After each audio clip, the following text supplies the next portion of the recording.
화를 잘 내고 싶다. 이전에 생각은 이랬다. 연애를 할 때마다 불길한 예감을 품고 있었다. 시한부 연애라는 느낌이다. 언제나 끝을 상상하고 있었다. 나의 기저에 깔려있는 버려지는 두려움 때문이다. 이 사람도 언젠가는 나를 떠나가겠지라는 비뚤어진 마음. 이 사람도 언젠가는 나를 싫어하겠지라는 부정적인 마음. 그래서 좋은 모습만 보여주려 했었다. 화를 낼 엄두도 내지 못했다. 부정적인 모습을 보여주는 순간 그녀의 마음이 상하고 그녀가 나에게 실망할까봐, 예상하는 파국이 올까봐. 지금의 생각은 이렇다. 화를 내려 노력한다. 버려지면 어때라는 마음으로. 상대만큼이나 내 감정도 아껴줘야 하니까. 상대방만 좋으라고 하는 연애가 아니라 나도 좋자고 맺은 관계니까. 나는 연애의 배경이 아니니까. 나 역시도 연애의 주체고 나의 불편함을 어떻게든 해소해줘야 하니까. 이전의 생각은 이랬다. 화를 내면 모든 것이 끝날까 두려웠다.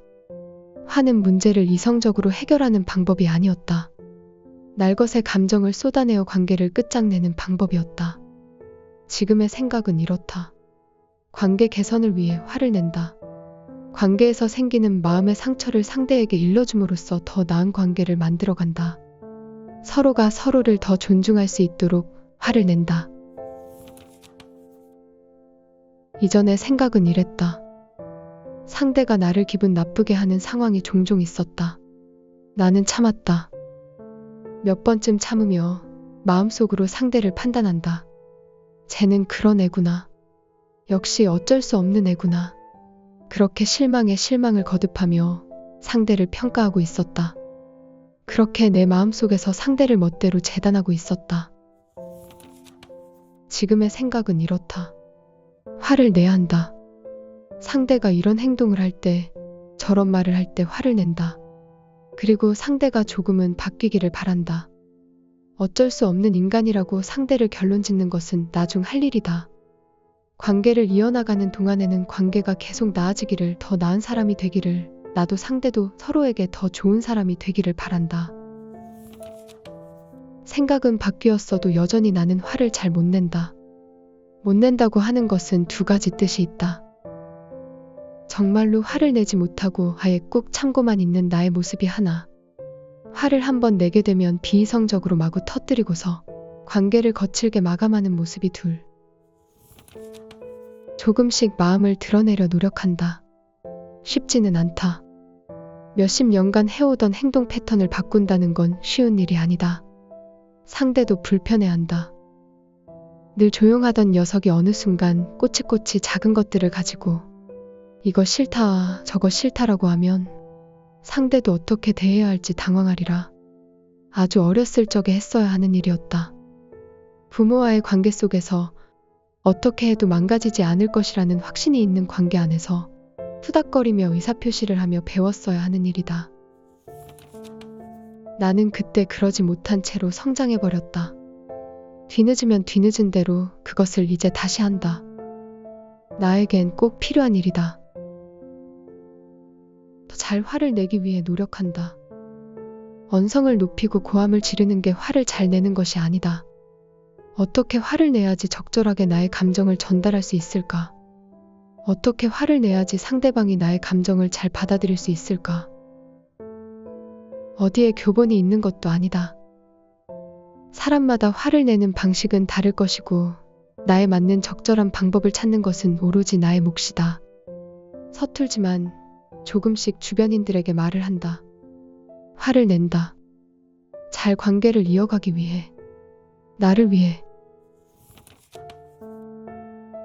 이별을 위한 언어. 연인과 이별해야겠다고 마음을 먹었다. 인연을 훌쩍 넘은 관계였다. 언젠가 예전에도 이 사람에게 헤어지자는 말을 꺼낸 적이 있었다. 당시 서로 화를 내고 울고 밤거리를 터덜터덜 걷고 울고 전화를 걸고 집 앞에서 얘기를 하며 봉합의 시간을 거쳤다. 이후에 서로 노력을 해보았지만 역시나 관계에는 억지가 스며 있었다. 헤어져야 할 이유는 많았다. 헤어지지 말아야 할 이유도 그만큼 많았다. 그것이 한쪽으로 기울었을 따름이다.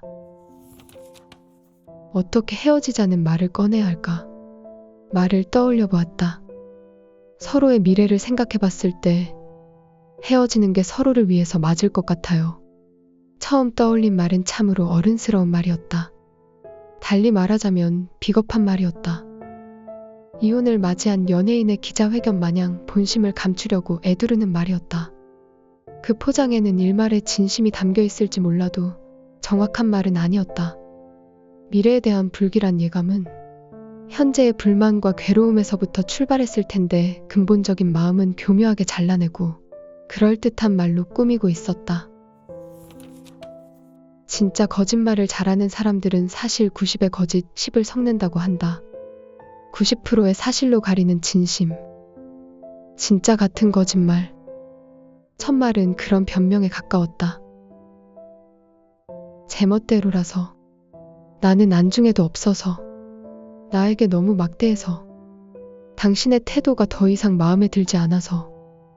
다시 떠오른 말은 나쁜 말들이었다. 상대를 평가하는 말이었다. 나의 마음을 온전히 바라보는 것이 아니라 상대에게 전적으로 책임을 미루기 위한 말들이었다. 연애를 하며 잠깐 그런 마음이 들 때가 없지 않았으나 그것이 전부는 아니었다. 좋은 마음이 들 때도 많았고 여전히 연인을 보는 나의 마음은 복합적이었다. 그 중에 평가질이라는 가장 나쁜 마음만 모아서 상대에게 전하고 싶지 않았다. 나는 헤어지고 싶은 거지 상처 주고 싶은 게 아니었다. 헤어지며 상처받는 것은 어쩔 수 없으나 격한 단어로 헤어짐의 상처에 또 다른 상처를 더하고 싶지는 않았다.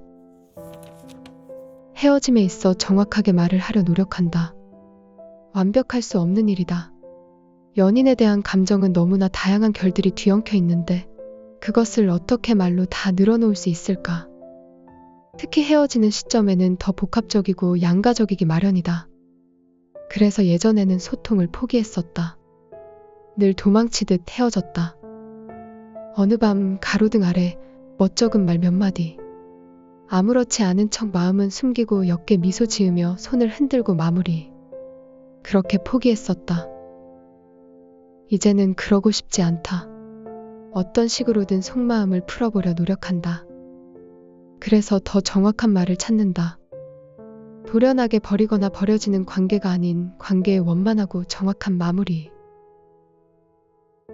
그것을 바랐다. 비단 연애의 문제만이 아니다. 나는 늘 속마음을 감추고 도망치듯 관계를 정리하곤 했다. 이전에 퇴사할 때도 그랬고 친구 관계에 있어서도 그랬다. 앙금이 남은 채 서서히 멀어지곤 했다. 시간이 지나면 기억은 희미해지고 감정만이 남는다. 내 안의 마음을 온전히 표현해야지. 더 관계가 개선되든 명확하게 관계가 정리가 되든 했을 텐데 애매모호한 관계들, 미적지근한 관계들을 유지하려고만 했다. 정확한 말로 헤어지는 것은 그런 지난 나의 습관에 대한 저항이다. 새롭게 살아가기 위한 노력이다. 다시 말을 떠올렸다. 연인과의 관계에 대한 나의 마음들을 천천히 떠올려보고 그 중에 가장 진심에 가까운 단어를 찾아본다. 그리고 그 단어를 어떤 식으로 전달해야 상대방에게 정확하게 전달할 수 있을지를 생각한다. 그리고 어느 날 서로가 좋아하는 연탄목 살구이를 먹고 커피를 마신다. 바래다 주며 연인의 집 앞에서 말을 꺼낸다. 연인은 말을 듣는다. 서로 다소 울고 서로 잘 살기를 당부한다. 밥 잘 먹고 하고 싶은 일을 하고 건강을 챙기고 행복하기를 기원한다. 그리고 돌아선다. 결국 마음속 모든 말들을 전하지는 못했다. 근사치에 가까웠기를 바랄 뿐이다.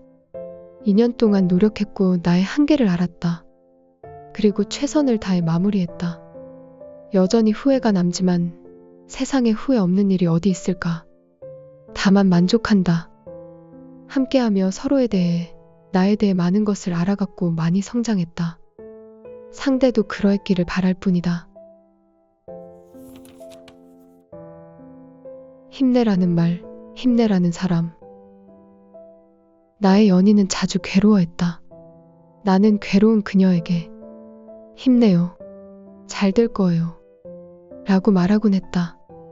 연인의 괴로움은 시간이 흘러도 무뎌지지 않았고 나의 힘내라는 말은 금세 무기력해졌다. 처음에 한 음절 한 음절 꾹꾹 눌러서 힘내라고 말을 건넸을 때에는 약간의 위로가 된 것도 같은데 어느 순간 그 단어는 달고 달아서 내 입에서 부드럽게 쏟아져 버렸다. 예나 지금이나 나의 진심을 가장 정확하게 표현하는 말이 힘내, 잘 될 거야. 지만 그 말은 그녀에게 가닿지 못했다. 애써 다른 말로 바꾸어 표현해봐도 빈약한 내용물을 감추는 것 포장일 뿐이다. 진심은 전해지지 않았다. 아니, 그 진심은 의미가 없었다. 연인이 힘을 내기는 바라는 나의 마음은 의미가 없었다. 그녀의 아픔은 저 멀리 있었고 나의 위로는 그 주변을 맴돌다 흩어졌다. 연인과 헤어지고 마음이 아팠다. 혼자가 된다는 것이 무서웠다. 사소한 일상을 미주알고주알 털어놓을 사람이 없어지고 나는 영영 골방에서 혼자일 것만 같았다. 힘들어하는 나에게 친구가 말했다. 힘내라. 말을 들으니 역시나 힘이 하나도 나지 않았다. 힘이 나지 않는데 어떻게 힘을 낼 수 있는지, 힘이 없어서 생기는 문제인데 없는 힘을 어떻게 만들어내는지, 내 마음은 허망한데 힘내라라는 말은 더욱 허망하여 죄다 허망하기만 한데. 생각이 흐르다가 그 말을 건넨 녀석의 마음과 의도를 떠올린다. 힘내라라는 단어의 의미 따위 깊게 생각하지 않았을 것이다. 닳아버린 의미를 전달하고 싶기보다 어떤 마음이, 어떤 존재가 그곳에 있음을 전달하고 싶었을 것이다. 그거면 되었다. 그 허망한 말은 누군가의 마음과 나를 잇는 다리. 낡을 대로 낡았지만 이쪽에서 저쪽으로 가기 위해 의지해야 하는 길. 그 정도면 되었다. 그 말에 힘은 없지만 그 말 너머에 사람이 있다. 힘내라는 말보다 힘내라는 말을 하는 사람에게서 힘을 얻는다. 쉼은 왜 언어가 되지 못할까? 언젠가 이직을 앞두고 퇴사를 진행하던 직원 하나가 임원실과 상사의 방으로 불려다닌 적이 있다. 퇴직원 때문이었다. 퇴직원 양식에는 퇴사 사유를 최대한 상세하게 쓰라는 지시문이 있었고 그는 말 그대로 상세하게 써냈다. 그는 외국 생활을 오래 한 사람이었고 퇴사 사유를 상세하게 적으시오가 요식적인 말인 줄 몰랐다. 상사와의 트러블, 회사 내부의 정치와 편 가르기로 인한 스트레스, 제 자리를 지키기에 급급한 구성원들의 비겁함, 행정을 위한 행정 등 회사의 마음이 떠난 이유를 조목조목 따져가며 적었다. 많은 질책을 들은 끝에 결국 그는 일신상의 사유라는 한국적인 모범 답안으로 다시 적어 퇴직원을 제출했다. 일신상의 사유라는 단어를 찾아보니 네이버 지식백과에서는 노무수행상의 적격성을 현저하게 저해하는 사정이 근로자에게 발생하여 업무를 충분히 감당할 수 없게 된 경우라고 한다. 터무니없다. 퇴직의 이유에는 회사에 대한 불만부터 개인의 여러 가지 사정까지 수많은 사유들이 있을 텐데 일신상의 사유란 말은 많은 것을 개인의 책임으로 거칠게 압축해서 툭 던진다. 아주 틀린 말은 아니겠지만 단어와 진실 사이의 거리는 서울대 입구역과 실제 서울대 입구 위치만큼이나 멀다. 우리가 주고받는 합당한 이유는 왜 이렇게 폭이 좁을까? 우리의 공식 언어는 왜 이렇게 궁핍할까? 얼마나 많은 개인의 사유가 개인 사유라는 단어로 사장되고 있을까? 회사에 문제가 있음을 드러내고 싶지 않거나 그 정도는 문제가 아니라고 생각하는 우서른들의 마음은 알겠으나 회사의 거의 모든 문제는 사라지고 개인의 문제만 남는다. 회사의 문제들은 대나무숲 같은 곳에서나 떠돌아다닐 뿐 그곳에서의 말에는 공식적인 힘이 전혀 없다. 공식상에는 일신상의 사유라는 앙상한 단어 하나만 남는다. 기만이다. 그 거짓을 사람들은 사회생활의 덕목이라 한다. 내가 아는 몇몇은 다른 회사로 면접을 보러 다닐 때 아파서 병원에 들렀다가 오겠다는 핑계를 대곤 했다. 주로 장염이나 위경련, 요통 등 겉으로는 티가 나지 않는 병명을 말했다. 담이 작은 사람은 집에 굴러다니는 약봉지 하나를 미리 챙겨서 보란듯이 들고 회사로 복귀하곤 했다. 알리바이를 위함이다. 일신상의 사유가 회사의 문제를 덮는 거짓이라 한다면 병원에 다녀오겠습니다는 개인의 사정을 덮는 거짓이다.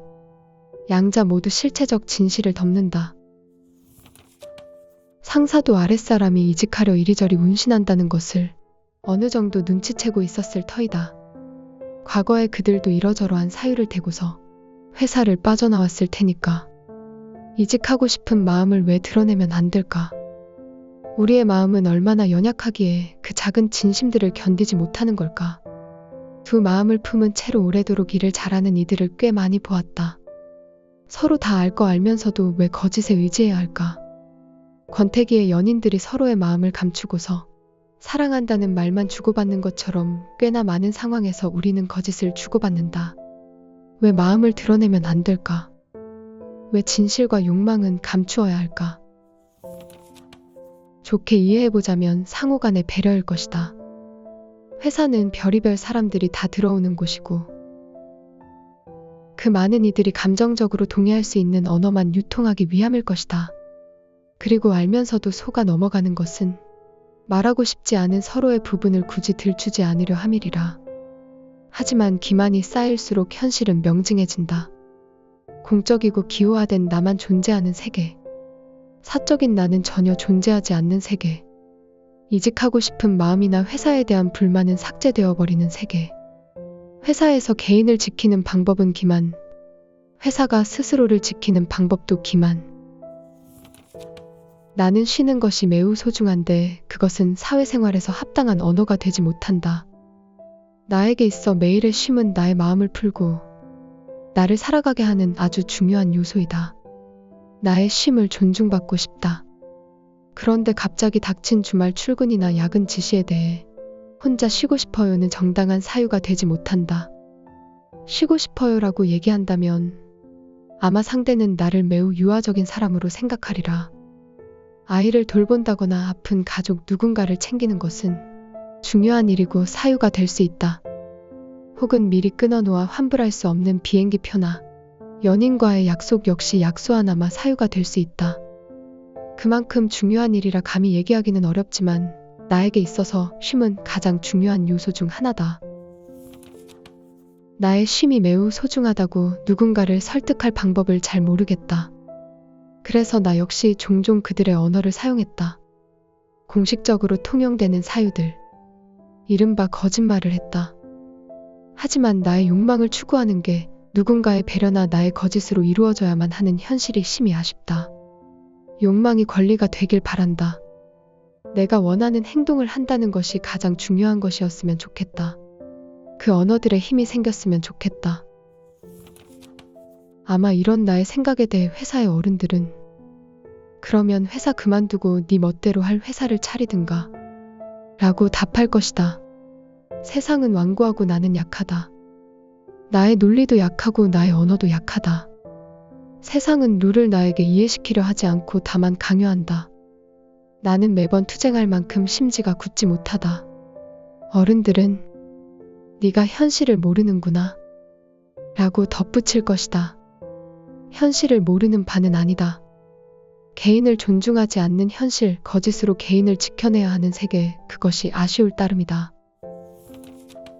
내 쉼이 공식적인 언어가 되지 못한다면 개인을 훼손하지 않는 선이 만들어지길 바란다.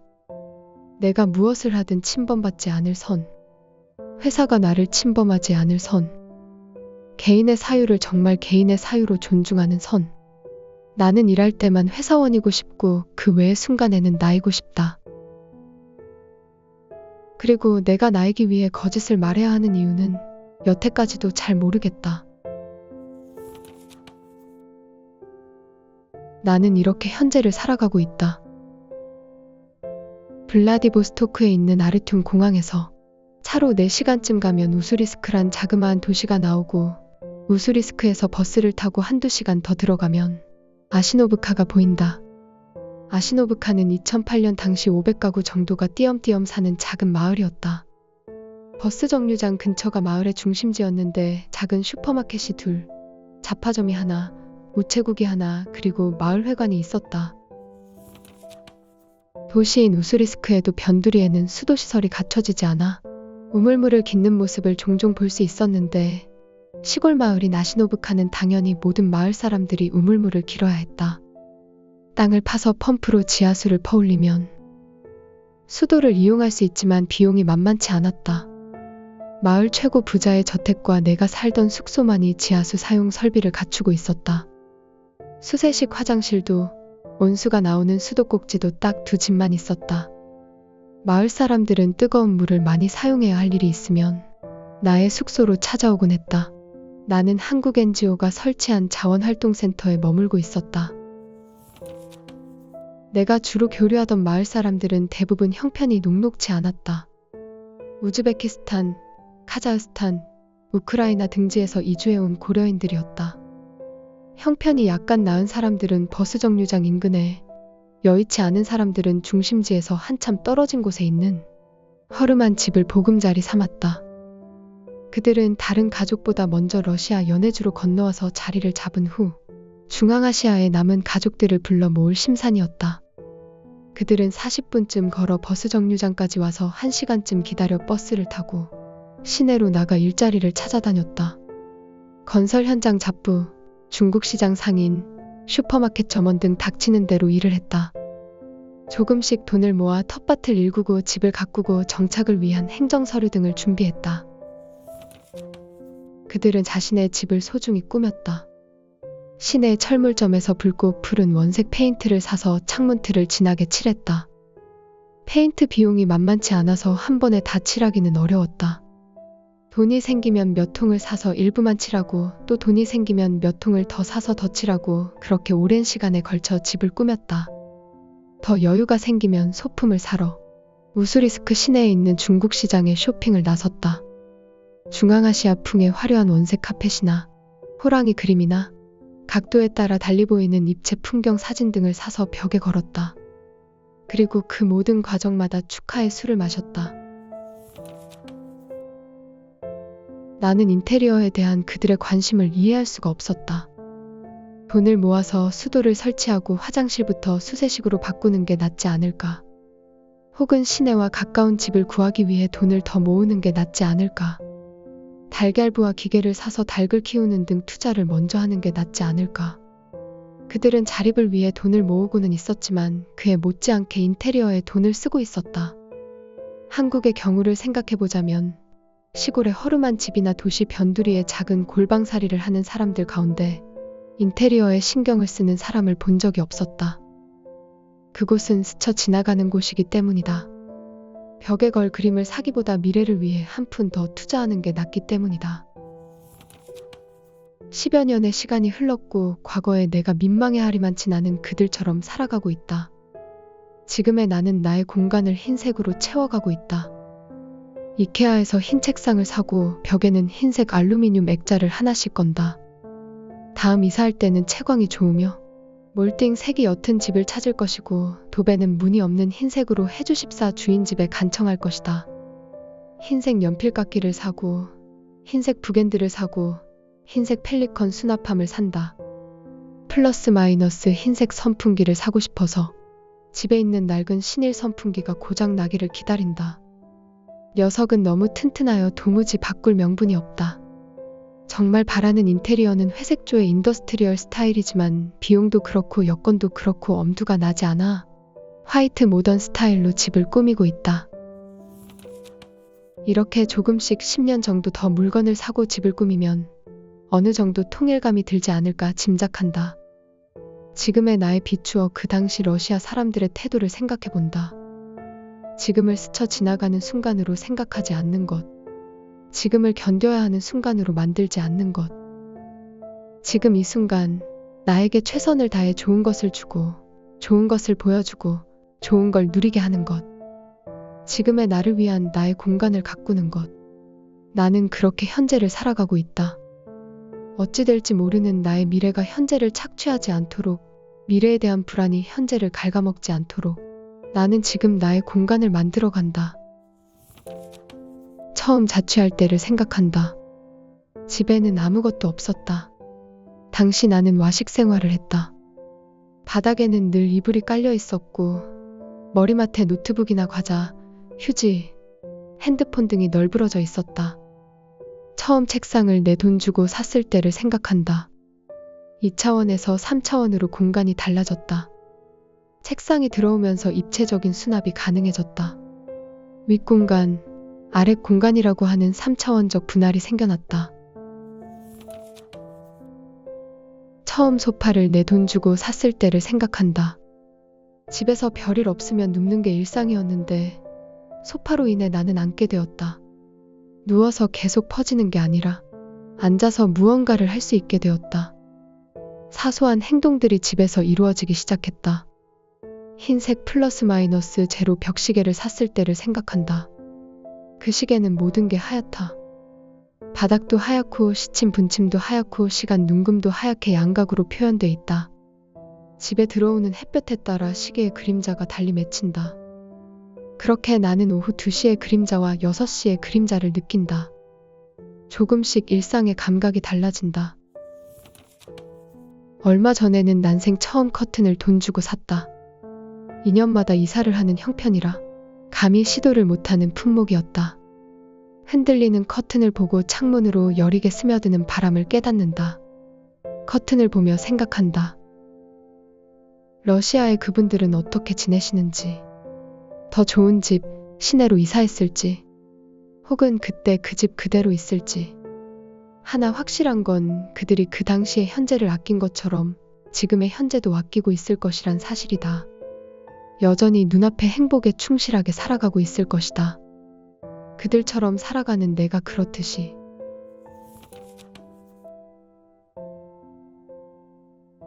에필로그.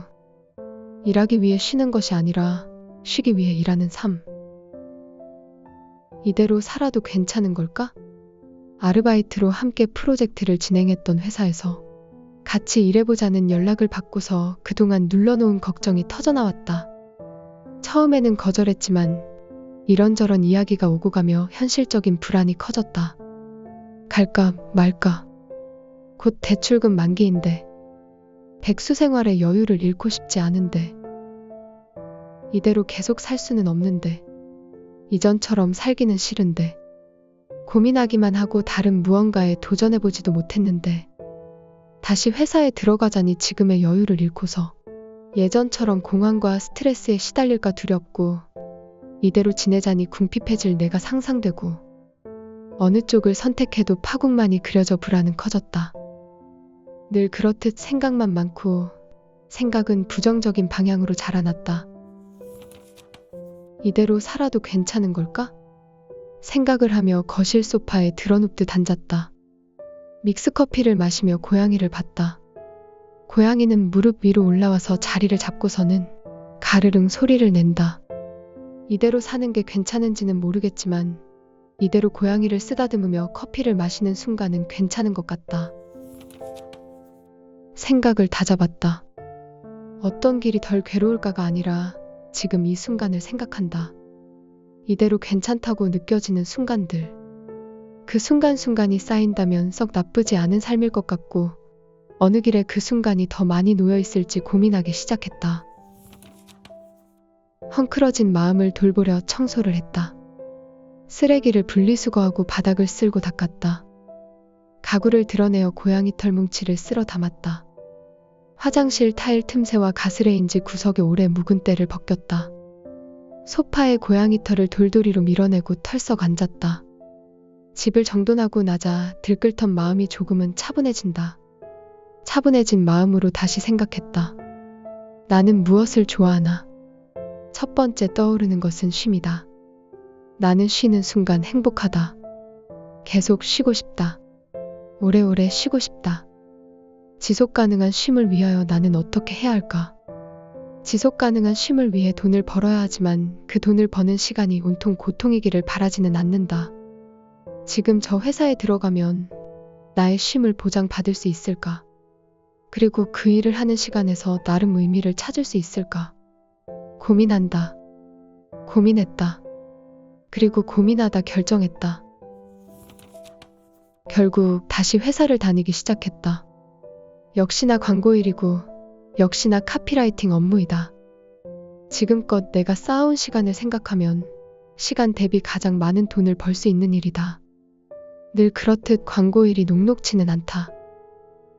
업무 스트레스는 천연처럼 달라붙고 때때로 일이 몰리거나 감정이 끓어오르면 공황이 찾아왔다. 쉬기 전과 크게 다르지 않은 일상이다. 다만 나의 마음가짐은 달라졌다. 쉬기 전에 나에겐 회사에서의 나만 있었고 그 내가 무너지자 나 전체가 무너졌다. 지금은 그 나 말고도 많은 내가 있다. 혼자서 평안한 내가 있고 나를 관찰할 줄 아는 내가 있고 글을 쓰고 있는 내가 있다. 오래도록 쉬며 나는 나들을 많이 만났고 나들은 제법 힘이 생겼다. 회사에서의 내가 힘겨워할 때면 그 나들이 나를 지탱해준다. 여전히 우울과 불안은 불쑥불쑥 찾아온다. 하지만 더 이상 그들은 정체 모를 감정이 아니다. 완벽하지는 않아도 나는 그 아이들이 어떤 아이들인지 대략은 안다. 나를 관찰하는 내가 있기에 나는 이제 그 감정들의 원인들을 안다. 그래서 그 감정들을 어떻게 돌봐야 할지 안다. 물론 그 감정을 표출하는 방법은 어설프고 버벅대지만 조금씩 더 나아지리라 믿는다. 쉼의 시간은 백수 시절보다 많이 줄어들었다. 하지만 쉼의 밀도는 올라갔다. 대단한 것을 하여 쉼의 밀도가 높은 것은 아니다. 그저 쉽게 느슨해지고 쉽게 무의미해지는 것이다. 가치 없는 휴식에 스스로 자괴감을 느끼는 것이 아니라 그저 생각 없이 쉰다. 오랜 시간의 쉼이 어느 정도 몸에 깃들어서 나는 다시 쉽게 그 쉼으로 돌아갈 수 있다. 지금의 나는 밀린 업무만큼이나 밀린 빨래가 중요하다. 나는 내 월급과 직책에 대한 책임을 다해야겠지만 그만큼 중요한 건 나에 대한 책임이다. 그리고 내가 나를 책임을 지는 방식은 나를 나답게 하는 것은 소소한 쉼들이다. 그 소소한 쉼을 지키기 위해 노력한다. 회사의 책상 위에 놓아둔 인력은 스스로를 점검하는 알람의 역할이다. 인력을 뜯는 것도 잊은 채 며칠이 지났다면 종이 한 장 뜯을 여유 없이 마음에 일이 꽉 들어차 있다는 메시지다. 인력을 수일째 뜯지 않았다면 혹은 어제 먹은 저녁이 기억나지 않는다면 나는 의식적으로 쉰다. 그것이 나를 책임지는 방식이다. 비로소 나는 말할 수 있다. 나는 일하기 위하여 쉬지 않는다. 나는 쉬기 위하여 일한다. 내 인생에서 가장 중요한 목록을 적는다면 지금 나의 1순위는 쉼이라 하겠다. 모두들 잘 쉬었으면 좋겠다. 모두들 잘 무의미해졌으면 좋겠다. 나는 이제 잘 쉰다.